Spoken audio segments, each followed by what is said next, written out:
नमस्कार स्वामी भक्तांनो. आज मी तुम्हाला एक ताईंचा असा अनुभव सांगणार आहे, जो ऐकताना अंगावर शहारे येतील आणि डोळ्यात पाणी येईल. हा केवळ संसारातील वादळांचा किस्सा नाही, तर श्रद्धा, संयम आणि श्री स्वामी समर्थांवरील अखंड विश्वासाची साक्ष आहे. एका ताईचं आयुष्य असं तुटण्याच्या उंबरठ्यावरून पुन्हा उभं राहिलं. हे तुम्ही शेवटपर्यंत ऐका.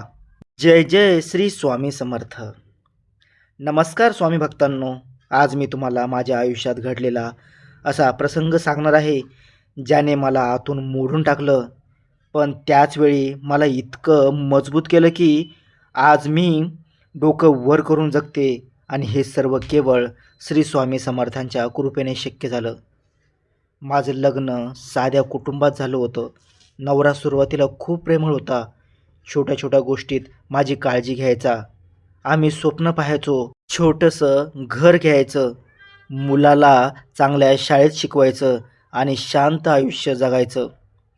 काही वर्ष खरंच छान गेली, पण हळूहळू बदल सुरू झाला. तो कामाच्या कारणाने उशिरा घरी येऊ लागला, फोन सतत सायलेंटवर ठेवू लागला आणि मी विचारलं तर चिडचिड करायचा.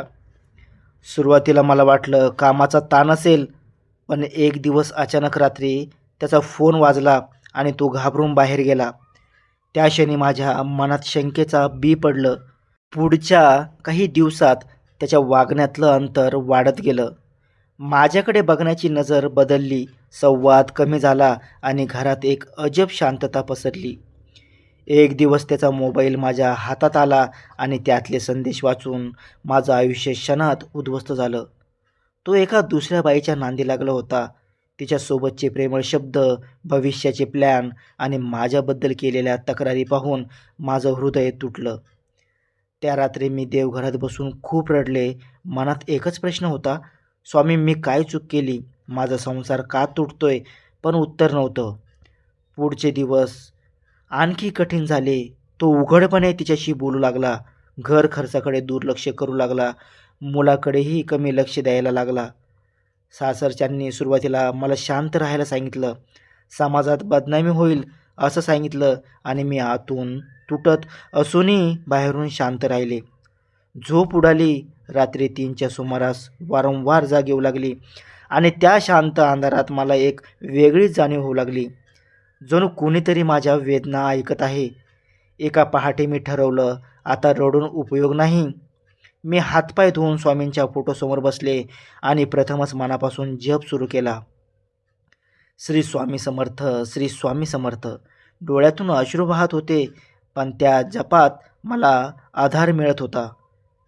त्या दिवसापासून मी दररोज ब्रह्ममुहूर्ताला उठू लागले, गुरुचरित्र वाचू लागले आणि मंगळवार शनिवारी दिवा लावू लागले.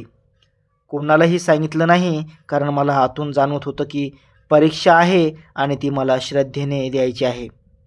दरम्यान त्या स्त्रीच्या अपेक्षा वाढत गेल्या. ती त्यांच्याकडून पैशाची मागणी करू लागली, भेटवस्तू मागू लागली आणि हळूहळू त्याला तिचा स्वार्थ दिसू लागला. पण तरीही त्याचा अहंकार त्याला परत यायला अडवत होता. एक दिवस तो पूर्णपणे खचून घरी आला, कारण तिने त्याच्याकडून मोठी रक्कम मागितली होती आणि नकार दिल्यावर धमकी दिली होती. त्या क्षणी मला कळलं की स्वामींची लीला सुरू झाली आहे. मी काहीच बोलले नाही, फक्त शांतपणे त्याला पाणी दिलं आणि म्हणाले, चूक झाली असेल तर सुधारता येते, पण घर सोडून सुख सापडत नाही. काही आठवड्यातच त्याचं त्या स्त्रीशी पूर्णपणे पटणं बंद झालं आणि सत्य त्याच्या डोळ्यासमोर आलं. तो माझ्याकडे परत आला, डोळ्यात पाणी घेऊन माफी मागू लागला. माझ्या मनात राग होता, वेदना होत्या, पण स्वामींनी मला संयम दिला होता. मी अट घातली की विश्वास पुन्हा निर्माण करावा लागेल. तो माझ्याकडे परत आला होता, पण संसार लगेच पूर्वीसारखा झाला नाही, कारण विश्वास तुटला की त्याचे तुकडे उचलायला खूप वेळ लागतो. बाहेरून आम्ही एकत्र होतो, पण आतून मी अजूनही जखमी होते. गावात कुजबूज सुरू झाली होती. काही जणी मला दया दाखवत होत्या, तर काही जणी मनोमन आनंद घेत होत्या की बघा हिचा नवरा दुसऱ्या बाईच्या मागे गेला. समाजाचा हा स्वभाव आहे दुसऱ्याच्या जखमेवर मीठ चोळण्याचा. त्या दिवसात आर्थिक संकटही वाढलं, कारण त्याने त्या स्त्रीवर बऱ्याच पैशाचा अपव्यय केला होता. कर्ज वाढलं, घरात तणाव वाढला आणि पुन्हा भांडणं सुरू झाली. एका रात्री तर तो संतापाच्या भरात म्हणाला की कदाचित मीच त्याच्या आयुष्यात अडथळा आहे. त्या शब्दांनी माझं हृदय पुन्हा तुटलं. पण त्या क्षणी मला ब्रह्ममुहूर्ताची आठवण झाली. मी शांत राहिले आणि दुसऱ्या दिवशी पहाटे 3ला उठून देवघरात बसले, डोळे मिटले आणि मनात एकच प्रार्थना केली, स्वामी, मला रडणारी नाही तर उभी राहणारी ताकद द्या. त्या दिवशी जप करताना अचानक माझ्या मनात विचार आला की मी स्वतः काहीतरी काम सुरू करावं, स्वतःच्या पायावर उभी राहावं. मी आधी कधीच असा विचार केला नव्हता, पण तो विचार इतका ठाम होता की जणू कोणीतरी आतून सांगत होतं, पुढे चल. मी लहानसं घरगुती व्यवसाय सुरू करण्याचा निर्णय घेतला. सुरुवातीला सगळ्यांनी हसून घेतलं, काहींनी टोमणे मारले, पण मी दररोज नामस्मरण करत प्रयत्न सुरू ठेवले. हळूहळू ऑर्डर वाढू लागल्या, थोडं उत्पन्न येऊ लागलं, घर खर्चात हातभार लागू लागला आणि माझ्या नवऱ्यालाही जाणवू लागलं की ज्याला तो दुर्लक्षित करत होता ती स्त्री आज घर वाचवण्यासाठी लढते आहे. त्या दरम्यान ती दुसरी स्त्री पुन्हा त्याच्या संपर्कात आली आणि पैशासाठी त्रास देऊ लागली. पण यावेळी तो ठाम उभा राहिला, कारण त्याने तिचा खरा चेहरा पाहिला होता. एक दिवस ती थेट आमच्या घराजवळ आली आणि मोठा गोंधळ घालण्याचा प्रयत्न केला.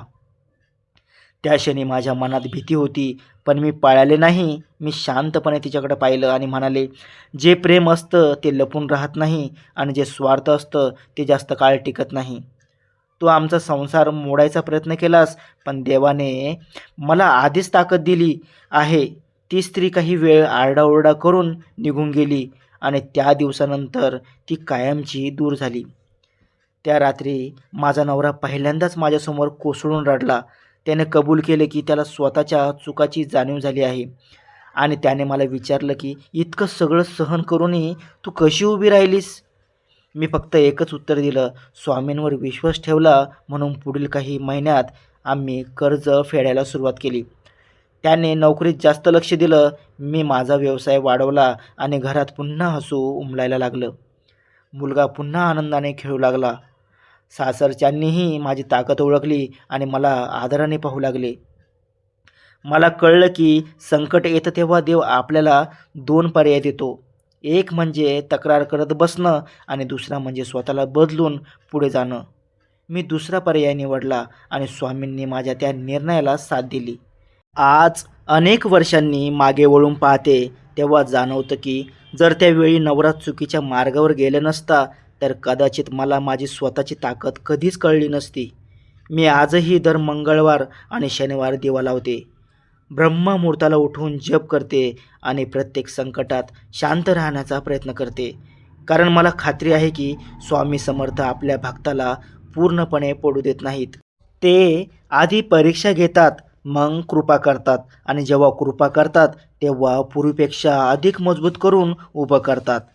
म्हणून जर तुमच्या आयुष्यातही नवरा चुकीच्या नांदी लागला असेल, संसार तुटण्याच्या उंबरठ्यावर असेल तर घाबरू नका.